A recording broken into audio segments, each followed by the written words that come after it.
Olá! Chegamos ao episódio 53 do nosso podcast. É uma honra ter você aqui comigo. Não se esqueça de fazer o download dos episódios anteriores e, se puder, compartilhe. Você pode estar abençoando vidas. O nosso tema de hoje é Antes que cheguem os dias maus, fundamentado em Eclesiastes 12, de 1 a 7, com lúcidos comentários da Bíblia Dake, que eu leio para você.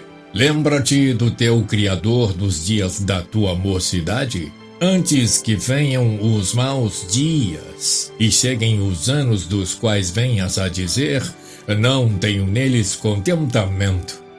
Antes que se escureça o sol, e a luz, e a lua, e as estrelas, e tornem a vir nuvens depois da chuva.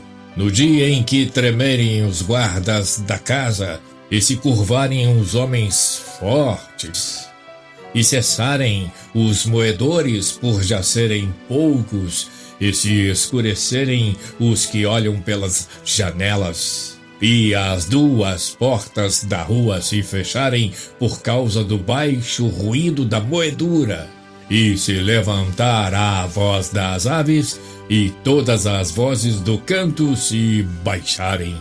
Como também quando temerem o que está no alto, e houver espantos no caminho, e florescer a amendoeira, e o gafanhoto for um peso, e perecer o apetite, porque o homem se vai à sua casa eterna, e os pranteadores andarão rodeando pela praça. Antes que se quebre a cadeia de prata, e se despedace o copo de ouro, e se despedace o cântaro junto à fonte, e se despedace a roda junto ao poço, e o pó volte à terra como o era, e o espírito volte a Deus que o deu. Eu quero iniciar essa pequenina reflexão com um provérbio inglês que diz: o homem começa a morrer assim que nasce. Você já parou para pensar nisso? O ciclo da vida é assim: o homem nasce, cresce, amadurece e morre. E a única certeza que ele tem nessa vida é a de que vai morrer um dia.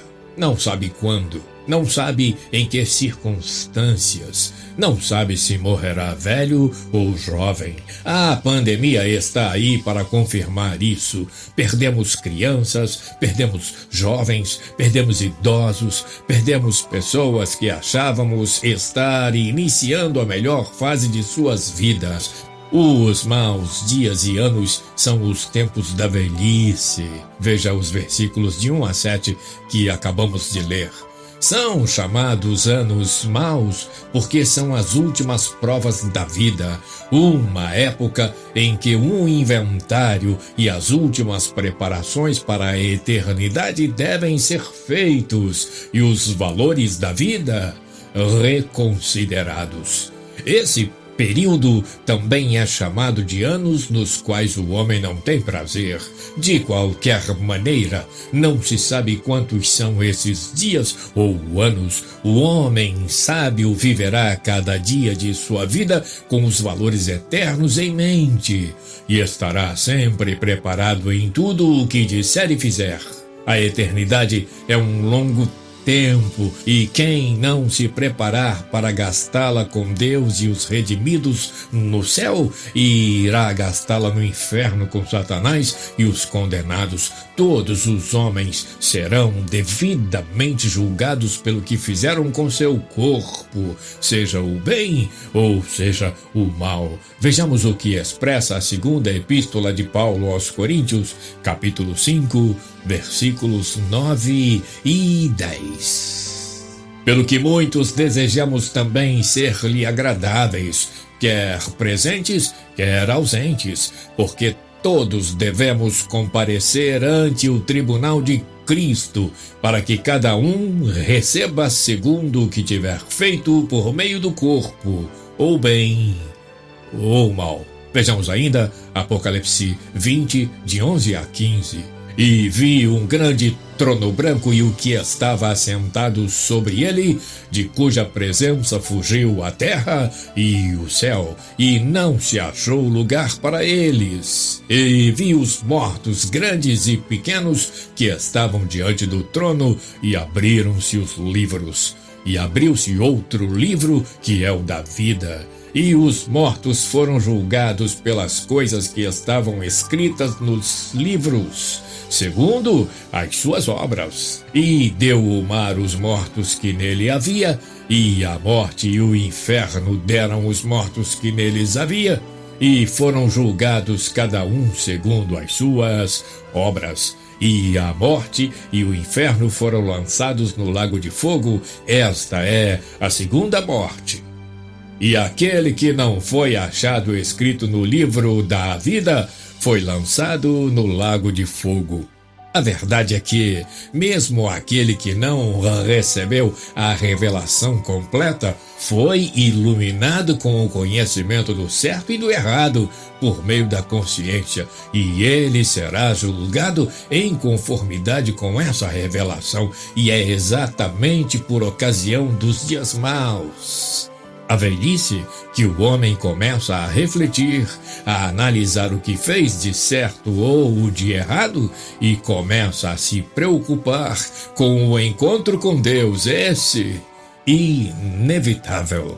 De acordo com a Bíblia Dake, o texto de Eclesiastes 1-7 aponta vários itens que compõem os dias maus, a velhice, e que terão o seu encerramento com a morte. Vamos analisar. Versículo 3 de Eclesiastes 12.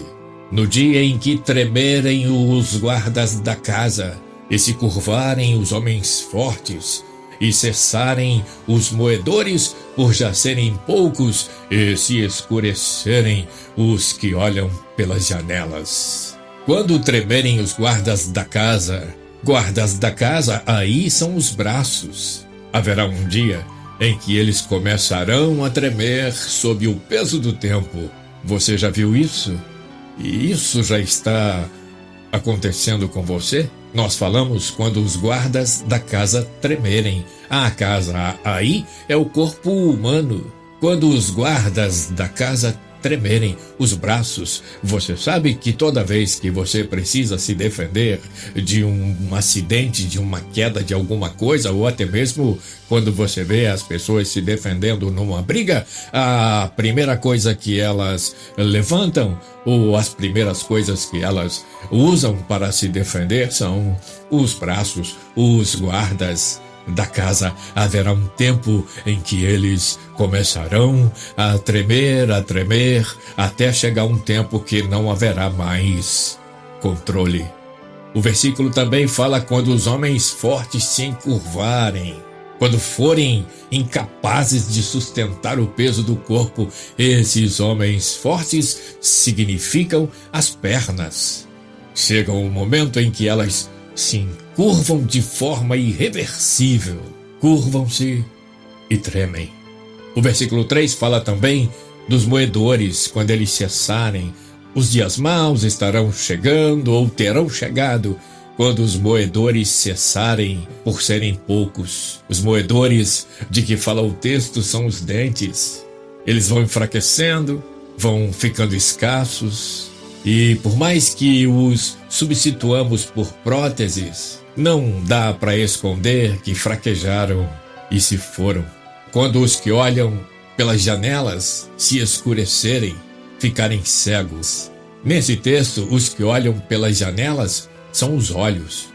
Eles vão escurecendo, vão ficando cegos com a velhice. É preciso lembrar do Criador antes disso, diz a Bíblia. O versículo 4 de Eclesiastes 3 diz: E as duas portas da rua se fecharem por causa do baixo ruído da moedura, e se levantar a voz das aves, e todas as vozes do canto se baixarem. Quando ele diz as portas da rua se fecharem, eles estão falando da boca e dos ouvidos.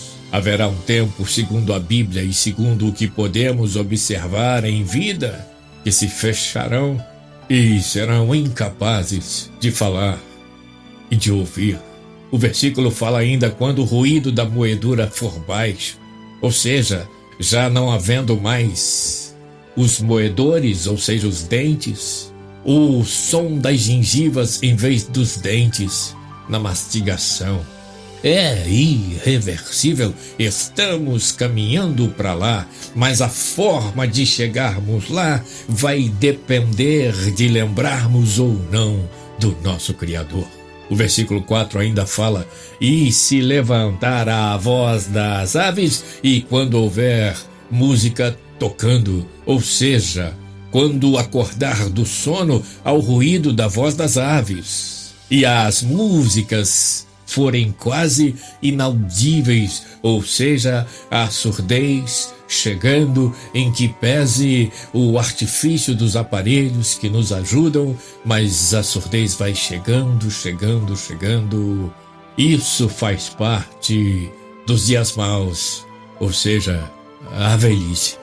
O versículo 5 de Eclesiastes 3, como também quando temerem o que está no alto, e houver espantos no caminho, e florescer a amendoeira, e o gafanhoto for um peso, e perecer o apetite, porque o homem se vai à sua eterna casa, e os pranteadores andarão rodeando pela praça.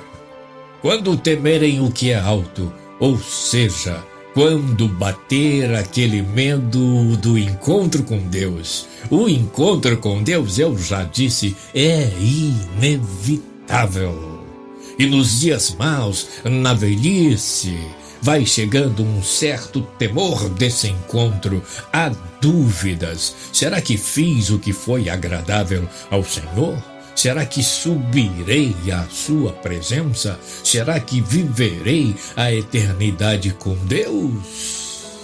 O que eu fizer na minha juventude, a lembrança que eu tiver de Deus, e mais à frente falaremos o que é lembrar-se do Criador nos dias da mocidade. Isso vai determinar se eu vou ou não viver com Deus para todo sempre. O versículo 5 ainda fala: quando houver espantos no caminho, ou seja, quando houver medo de caminhar pelo vale da sombra da morte. Esse medo é inevitável também. O velho, já fragilizado, especialmente em cidades como as nossas, tem medo de caminhar nas ruas, o que é natural, mas assusta-se mais ainda com a possibilidade da morte, com não saber em que circunstâncias ela se dará. O versículo 5 ainda fala: quando a amendoeira florescer, ou seja, quando os cabelos grisalhos florescerem e depois caírem como amêndoas. Você já viu amêndoas caindo?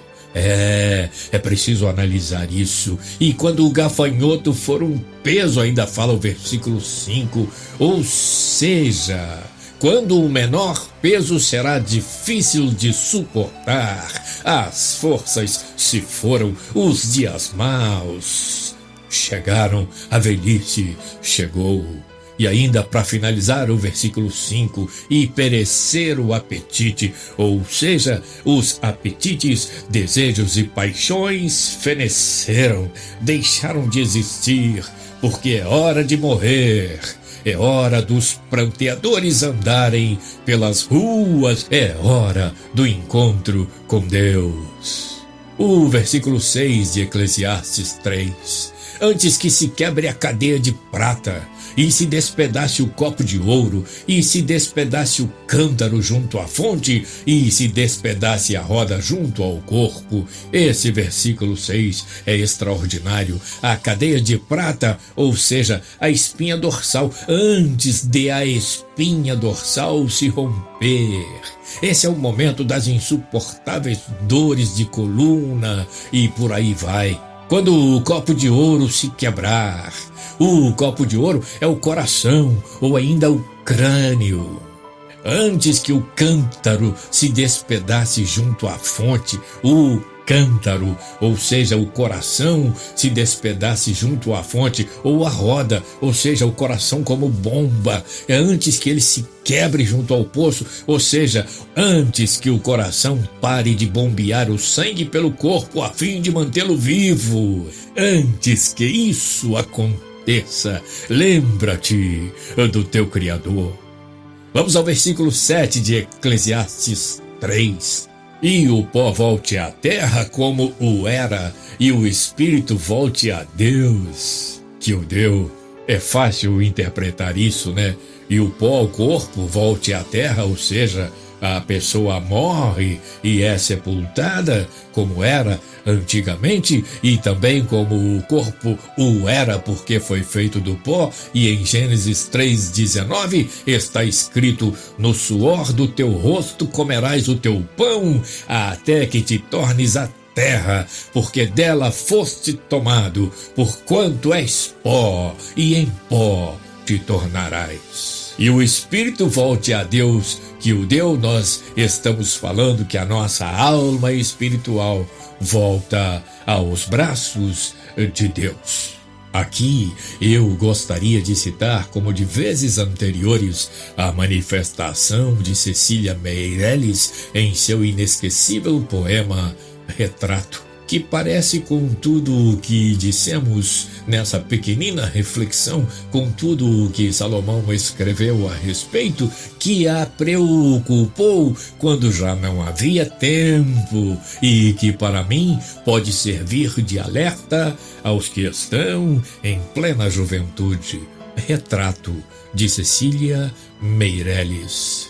Eu não tinha este rosto de hoje, assim calmo, assim triste, assim magro, nem estes olhos tão vazios, nem o lábio tão amargo.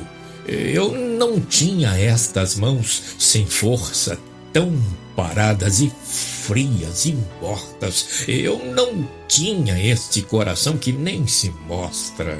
Eu não dei por esta mudança tão simples, tão certa, tão fácil. Em que espelho ficou perdida a minha face? Lembra-te do teu Criador nos dias da tua mocidade, antes que venham os maus dias e cheguem os anos dos quais venhas a dizer: não tenho neles contentamento, diz o versículo 1 de Eclesiastes. Lembrar-se do Criador na mocidade é servi-lo enquanto se tem forças, é guardar os seus mandamentos em tempos de lucidez, é adorá-lo na beleza da sua santidade em tempos de vigor e destreza, é honrá-lo, respeitá-lo, venerá-lo, exaltá-lo perante os humanos, vivendo e mostrando que ele é o autor da vida, o consumador da nossa fé, o Senhor dos nossos caminhos, o anfitrião da cidade santa, o qual nos receberá para estar com ele por toda a eternidade. Lembrar-se dele é dizer para o mundo: ora ao Rei dos séculos, imortal, invisível, ao único Deus, seja a honra e a glória para todos sempre. Amém. Pensa nisso. O passado se foi e você não pode fazer mais nada nele. O futuro ainda não existe e dependerá muito do que estamos fazendo com o nosso presente. A hora de servir é agora. A hora de amar é agora. A hora de se desculpar é agora. A hora de homenagear é agora. A hora de viver os sonhos de Deus é agora. Que o Senhor te abençoe e te guarde, que o Senhor faça resplandecer o seu rosto sobre ti e tenha misericórdia de ti, que o Senhor sobre ti levante o seu rosto e te dê a paz. Obrigado por estar aqui comigo. Até o próximo episódio, na semana que vem, se Deus quiser.